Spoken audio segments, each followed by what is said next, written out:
I was contacted by a company called Piguet. And Piguet said, do you want to review one of our pens? And I said, sure. They sent me the pen. This is the pen. I'm going to review it.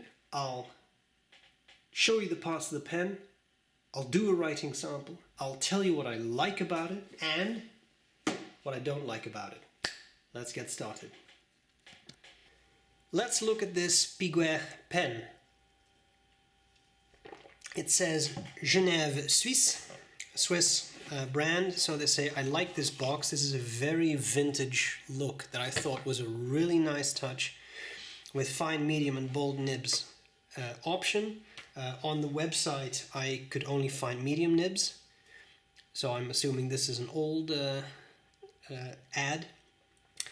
The pen comes, the box is a cute presentation box. You get a cartridge and you get this fairly thick cardstock card with international warranty, which I think is quite nice. Let's look at the pen. So we have this cartridge. Please imprint this in your memory. The pens are described to have a standard international cartridge. This is not a standard international cartridge inside. This is what I've seen in a lot of Chinese pens. Here is the pen. This is the pen. I'll zoom in a bit. Here is the pen right next to a Pilot Metropolitan for size. So it's quite girthy and it is definitely not a small pen. The parts. We have this what I assume is a gentleman on a horse. I thought of jousting, but it looks like it's someone carrying a sword, not a lance. Maybe missed opportunity. Swiss pikesmen were famous mercenaries, if I remember correctly from history, but I could be wrong. Anyway, that's on the finial. Nice, looks classy. I quite like that. It's also sort of a matte gold color, which I like a lot. I think it's a nice touch. We have this clip, which has two balls, and it's really nice. It's not too tight, and it's not too loose. So I think it's a well-adjusted clip. Here we have Piguet, and then Genève on the other side, and then Suisse there, so Switzerland, Swiss, I guess. Nice deep blue color. This is the Océan Bleu. There are other colors available. This was a company that existed till 1959 and has recently been revived, and this is the product of that revival. It's resin and it has this end cap which looks like a blind cap, but it's not. It also looks like the pen doesn't screw. It looks like it will post, but it does not. Section, comfortable, tapers down, flares out. Number 6 nib in steel, medium. It has the Piguet logo and says since 1959, M for medium, in laser engraving. We have a plastic feed, and then we have a converter. And the interesting thing about this converter is that this is the Lamy style converter that I have seen on a lot of Chinese pens recently. So it looks like a standard international-esque type converter.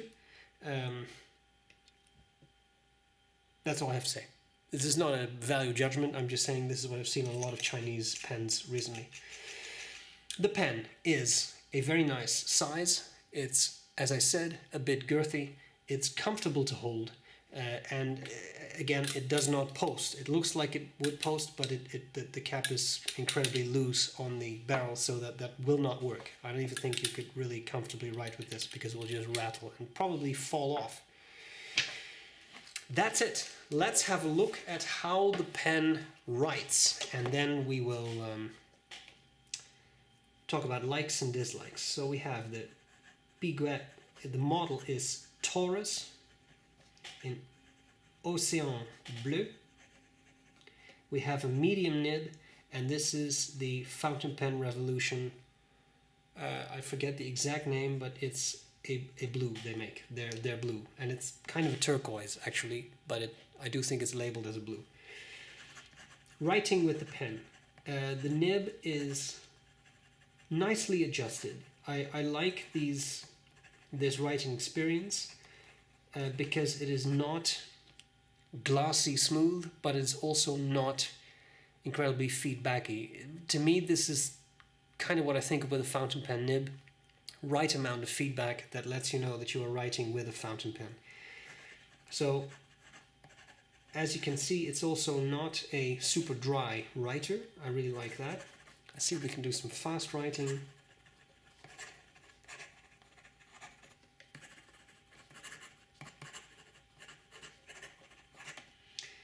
Keeps up well, and as I said, it's not a super dry writer. I really like the way this writes. Now, it is a round nib. It is not advertised as a flex nib, so as always, very careful, but you can squeeze out some line variation if you are very, very careful. And as always, the nib is not meant for that. But having said that, it could be done. I wouldn't recommend it, but it could be done.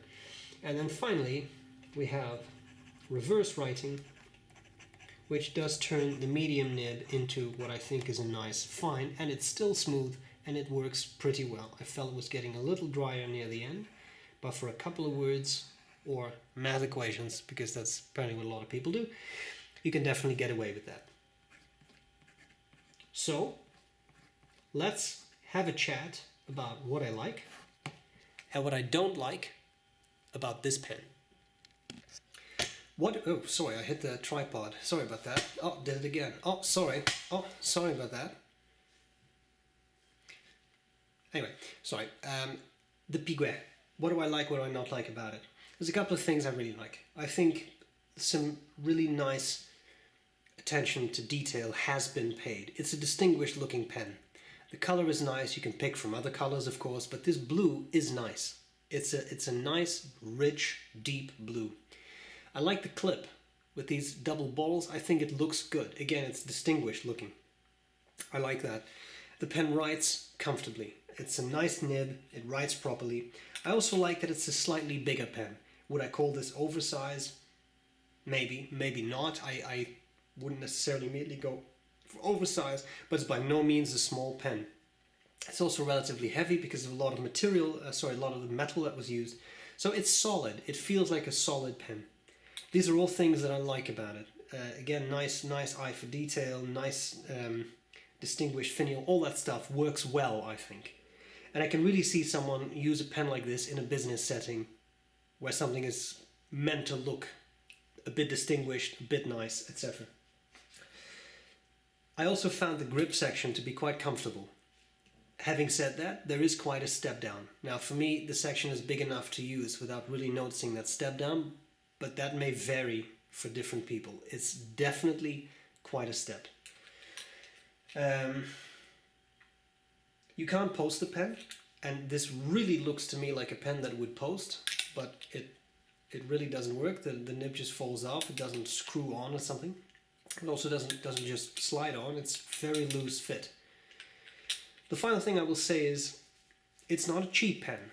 At 218 US, 200 Swiss francs, it's quite expensive for what you get, I think. A steel nib, cartridge converter filled.